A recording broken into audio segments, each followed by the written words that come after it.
Okay, there being no further announcements or events, we move to item number 6. Mr. Torres, you want to introduce item number 6 for us? Greg, come back up to the podium, actually. What a guy. I mean, this is the characteristic of this guy and his personality. His last day on the job was Friday. Technically, he's not employed tonight. He worked for me Friday, and now I work for you this evening, I guess. But here you are at the podium. Greg, I'll just turn this over to you and let you handle your last item. Item number 6 on your agenda is to consider entering into a contract with the firm of Palmer Price to set up a stormwater utility for the city of Haltom City. The main points on this contract are to set up a utility cost of service, to set up the database, to set up the rate design, to set up a community awareness program, to conduct the required public hearings in accordance with state law, and then to do the utility billing interfaces so that the TAD records, our water records, will all work out. And if we go ahead and adopt a rate, that'll work accordingly. With that, I'd be happy to answer any questions that the council might have. Questions for Greg on this item? Councilmember Sutton? Thank you, Mayor. From what I understand, this is something that has been talked about within Haltom City for many years about whether we should do this or not. Is that correct? Yes, I think this originally came up about 3 or 4 years ago, and at that time the Public Works Director and myself looked into this pretty thoroughly, saw what other cities were doing. Quite a few of the cities are doing this. Almost every single one of our neighbors are. And then we also looked at, if we did adopt a utility, where could we use the funds? And I think what really brought this to the forefront is the drainage in the city. In the short time that you've been a council member, I'm sure you've heard quite a few people complain to you about drainage problems in their neighborhood.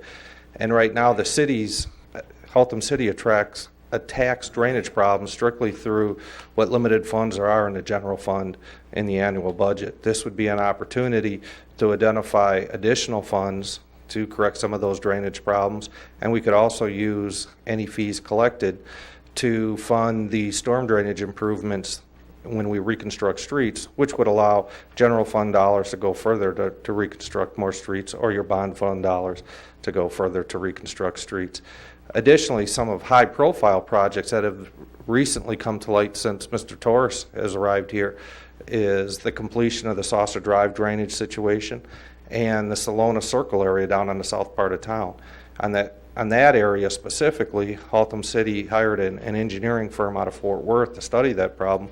However, there wasn't funding available to take the next step, and that's to actually come up with the construction plans, hire a contractor to do the work. Another problem that's, I would say, recently surfaced, but it's been around for quite some time, is the Haltom Pond drainage situation. We could collect fees from this fund to go ahead and alleviate that problem once and for all.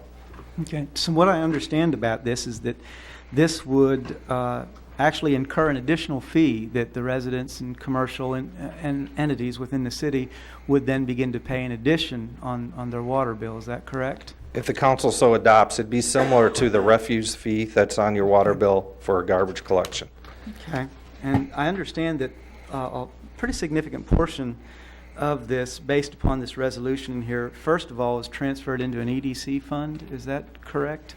I think there's money identified in the current year budget out of economic development funds for this contract. I see. Okay, so that's just... It's already been pre-identified. Right. Right. Okay. So. Okay. Well, thanks, Greg. You're welcome. Councilmember Fowler? Thank you, Mr. Mayor. Mr. Van Nieuwenhuis, you had mentioned earlier about the projects that this fund would help work towards or be used towards utilization for all the drainage channels, creeks, whatever the case may be, in areas we're having isolated flooding or large-scale flooding. That's what this is designed for? Exactly. Actually, the parameters on what you can use the funding for is pretty widespread. It basically has to be drainage related. It could go down so far as to fund personnel. I don't know that I'd recommend that, but it can fund capital purchases that are going to be used to clean the creeks. It can be used to, we have looked into the drainage situation across from the high school, which the city's already expended those funds, we could repay the general fund back and the Economic Development Corporation for loaning us the money to do that repair. So almost anything drainage related, any fees collected could go to fund anything drainage related. Okay, and it's bad. I know you in the last 10 years as well as myself are aware of the many problems that we have. Of course, we don't have problems right now because it's not raining, but as soon as it starts raining in the fall and spring, have some serious drainage areas that we need to address that we aren't able to. This year, I know you've been privy to the budget so far. What was the proposed amount for drainage improvements? And Richard, I know you can answer and I can answer it, but I would just for the viewing audience, what was the proposed amount? Was it $37,000 that was proposed? I don't know, that proposal actually didn't come from my department, so I couldn't tell you what was proposed, but I can tell you that in recent years, we've only had identified that line item in the neighborhood of 12 to 17,000. Does that sound right, David? It was proposed, just to help you out then, it was proposed for $37,000 this year and it had to be cut to zero just due to the budgetary constraints that we have. But understanding that doesn't help the people out there in the community that are getting flooded, that open their front door and the water goes in the front door and out the back. And this would be a fee that would be specifically earmarked to be used towards nothing but drainage improvements and utility improvements. Correct, that's all it can be used for. Okay. And would the proposal that y'all have looked at from the staff and engineering, would it be something that would be contributed by all members? Is that the proposal? Whether it be churches, schools, businesses, residential, anyone that has the meter? Actually, you get to make that choice. Some communities have opted out with schools and churches. Other communities have not, being that most of your churches and schools have huge parking lots, and those are the main contributors to drainage. You take grasslands, residential homes, most of the lot is vegetation. That has the ability to hold quite a bit of water before it runs off. Where you take, commercial entities, huge parking lots, none of that water gets in the ground. It strictly gets into the streets or onto adjoining property. So that's a decision that you'll have to make. I can tell you early on, my feeling, not that it matters anymore, but my gut feeling, if you're contributing to drainage runoff, I think, it's only fair that you participate in the program. So I know this is a parting shot for you. Is this something you feel like that this city could utilize and help alleviate some of the many drainage problems that we have? Yes, I'm the individual on staff. I mean, it's unfortunate that we're having this conversation in the July, August time because of the weather outside. But if we were having this meeting in April, I guarantee you there'd be people here that were complaining about drainage problems. It's my office, my department that gets the phone calls after the rain event or that water's rising in the creek. What can you do for me? So it's probably the fire department first, but it's engineering that's a close second. Thank you very much, Greg. You're welcome. Greg, I have a question I want to ask you. I know Haltom City is not unique in having drainage problems, but we've got plenty. We've got a whole bunch, and it's scattered all over the city. It's not just in the south part of town or the middle part of town. It's also up in the northern part of town. Have you or anyone you know of put any kind of an estimate on the millions of dollars, how many millions of dollars it would take to fix all of our drainage issues? No, and part of the reason is I do have a list of about 20 drainage problems, but some of those are rather local, maybe an intersection that floods every time we get a somewhat significant rain event. Some of them are much larger. They're up by where Mr. Sutton lives, where you've got the bank that's just sloughing off into Big Fossil Creek. And I would hate to hazard a guess, but I can tell you it's well into the millions of dollars, and I could easily say it's over $10 million. It would not surprise me if that number is even actually closer to 50 million. Are you talking about just the Big Fossil issue? No, I'm talking or citywide. throughout the whole city? Right. So I think our citizens can see from that this is no small matter. This drainage challenge we have, this wastewater runoff is a major problem, and that this is a way that a number of our neighboring cities have found a way from a practical point of view to address that. Mhm. So thank you for that. Councilmember Williams? I'm trying to figure out how Greg can tell us consequently we may or may not know. If this does not pass, what's the downfall to the city if this resolution doesn't pass? Well, if this doesn't pass, we're going to go about business the same way. I mean, I think this is a way to fix the Salona Circle area. I mean, and the reason why I've brought that one up a couple of times is I'll bet you we see those residents once or twice a year. I mean, the way we're going, unless, some area else suffers in the budget, that's the only way we're going to find funding for this. So, the only way to get money for drainage projects are to borrow bonds or to use general fund monies. And right now, as you know, you've almost done through the general fund, there's just not a lot of money left over. I think we found a couple areas, where if we cut over here and maybe property value that we might sell, it gets more than what we anticipated, we have found $100,000. But on the order that we're talking about for drainage problems in this city, I think $100,000 isn't going to go very far.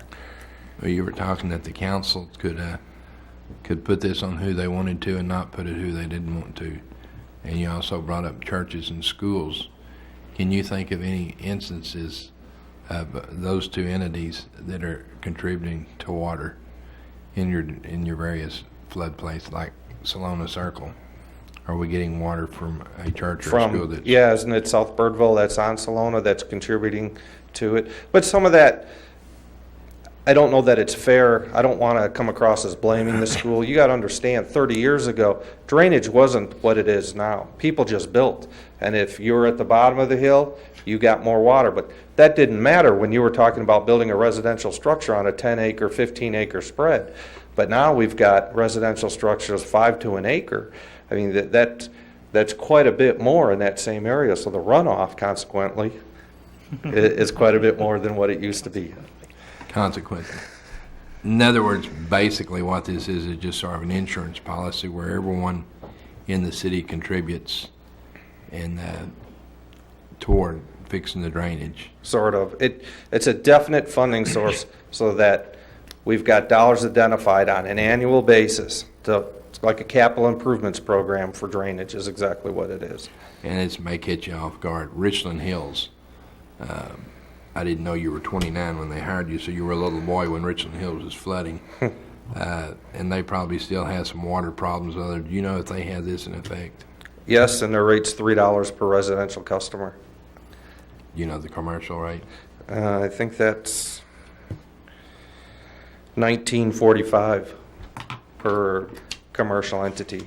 So, per acre. Okay.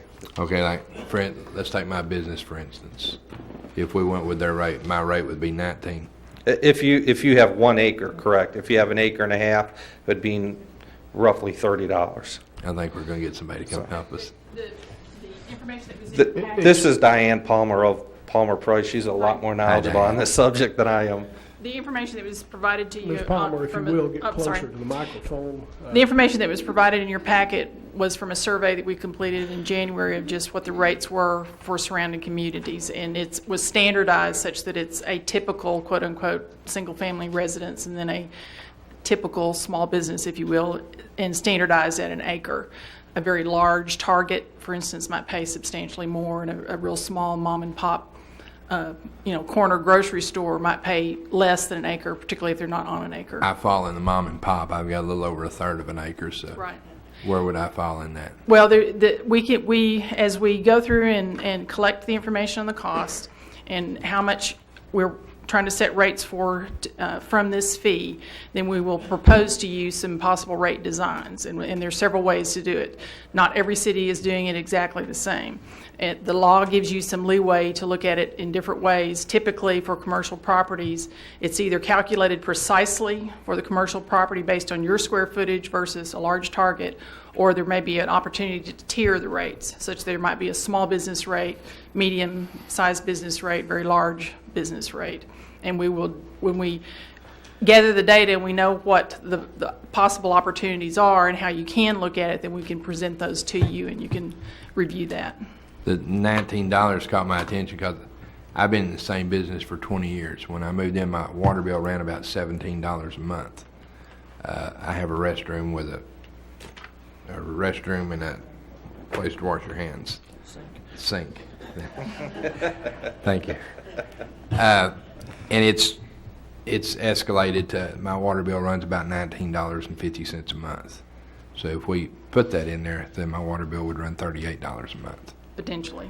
But I would be paying my share toward drainage problems in Haltom City. Right. The law requires us to do an inventory of all the parcels in town, to look at the drainage-related parameters on those parcels, and it's typically how much impervious area there is. It's not grass, that's not a normal condition, and to fairly distribute the cost among all the different parcels depending on that drainage-related parameter. So that's what the bulk of this particular study will do, is to collect all that data so that you can look at it and analyze it, and we would recommend a rate structure. And finally, is there a time factor on this? Is 5 years, 10 years, or is it from now on? Now, one of the good things about a stormwater utility as opposed to stormwater impact fees is we've just gone through water and sewer impact fees a couple of years ago and recommended a revision to those. Those are all set on a 10-year time frame. So every 10 years, you've got to look at it again. A stormwater utility is basically perpetual until the council decides not to do it. There's several very positive things about a stormwater utility in that you can look at both existing problems, whereas stormwater impact fees, you can only look at future problems within the next 10 years. So you can address a lot more issues across the city with a stormwater utility. So there could be a light at the end of the tunnel as far as the pay. We could put it in and eventually do away with it Yes, once the drainage problems were taken care of. yes. Yes. Thank Any you. further questions, Councilmember Williams? No, Councilmember Hurley, and then Councilmember Fowler. The only question I have, this is just a resolution to bring the mechanism into place. You will come up with a rate structure that the council will review. Right. I imagine what we'll do is Diane will bring before you a bunch of different rate structures. And so then you can pick and choose whether you want to go make it strictly across the board, based strictly on a ratio of impervious area over the lot area, or whether you want to take into consideration, a tiered rate, and she'll bring those to you. The other thing we need to decide that will somewhat influence that is how much we want to spend on drainage a year. Maybe we want to spend $500,000 on drainage a year, maybe we want to spend $1 million, and that's going to have somewhat of an influence on how you make your rate structure as well. Councilmember Fowler? So Greg, from the common man's standpoint, to make this easy, this is a way for us, for everyone to contribute to a fund that will in turn annually come in, we will budget X amount of money for, and then we can either go out and let's say we're going to redo Haltom Road from one end to the other, and we need to put the drainage in. Instead of the general fund bearing 100% of the project, you could use the storm utility to pay for all the undergrounds that would carry the storm water, and then that would allow us maybe instead of doing half of Haltom Road one year, maybe be able to do the whole thing because the stormwater utility would be paid for out of this. Exactly.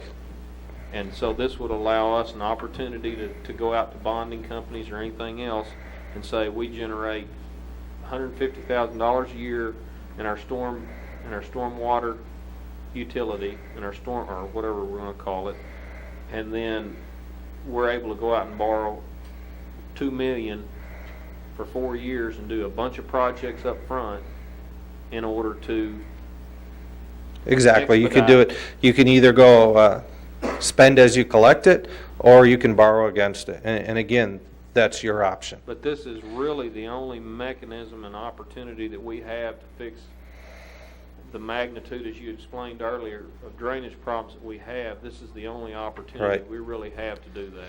Exactly. As Diane mentioned, the state has two mechanisms. The stormwater utility, which is what I'm recommending, and recommending we get into a contract with Palmer Price, or the drainage impact fee. What's unattractive about the drainage impact fee is that accounts for problems because of future growth. We've got a lot of problems in this town because of existing growth, and you cannot use drainage impact fees to correct existing problems. So Well, the this- only thing that we can do is utilize where everyone participates on their water bill, and we use those funds for current and future problems. Correct. Thank you very much. Councilmember Williams, and then I want to ask the city manager if he has any comments to make before I call for a motion. I'm in line for a motion. I would like the city manager if he has any comments on the information presented. Diane, if you would kind of walk through the timetable, I think that's important to let everybody understand that this isn't something that's going to happen next month, or if Right. you could, just kind of walk through. In your packet your in Exhibit timetable. A, there was a outline of what the different tasks are. And one of the things that we'll do immediately is start looking at the parcels and what water meter you might be able to attach that parcel bill to. One of the complications of these kinds of utilities is that you don't really have anywhere a database where you know what parcel goes with what water meter. It seems like you do, but that's only true for about 80% of the parcels. You have a lot of strip shopping centers, for instance, where you may have 6 tenants and 3 water meters and 2 properties. And so we have to kind of match all those up, and that's what dictates a critical path on these types of projects. But we'll start that immediately. We'll start looking at what can we describe as drainage or stormwater cost. We'll identify all those that are in each department and prioritize those and look and see what you might use these funds to pay for. We will look at the billing system, see what has to be done to be able to bill this fee, because typically the billing system wasn't designed to do this. They usually have to be revised to do this. We will look at a community awareness plan so that people understand what you're trying to do with this money. We put together, we'll update the survey for you so that you know what other people are charging for similar utilities. Nearly, I would say at least 60 to 70% of the cities in the DFW area have a utility, or they're thinking about it very seriously. It's something that nearly all the cities, particularly the large ones to medium-sized cities, have done already since 1992 when this law became available. So it's been in place for 10 years, and it's providing funding for a lot of cities to address their drainage issues. And then we anticipate, based on the amount of data cleanup that we'll have to go through, that we would probably be ready to have the public hearings to be able to tell you what, or have you consider the different rate designs in a May to August timeframe next summer. If the data cleanup goes very quickly, which we're trying to get geared up to make sure that happens, it'll happen a little sooner. If we run into problems with trying to put the database together, it'll stretch out a little bit. Anything further, Mr. Torres? But there is no decision, a final decision being made tonight. That will come later. I think that's important. Okay, I mentioned a moment ago after Mr. Torres made any comment he'd like to, I was ready for a motion. Councilmember Williams was ready to go forward with that. Councilmember Williams? Thank you, Mayor. I think seeing the benefits that the city could bear from this, I'd like to make a motion that we approve Resolution 2003-037-16. Okay, Councilmember Hurley had his light on next. That's second. Councilmember Fowler? Okay. Just for a second, Mayor. We have a motion and a second for the approval of item number 6. Any discussion on the motion? There being none, if you will register your vote, I will display it.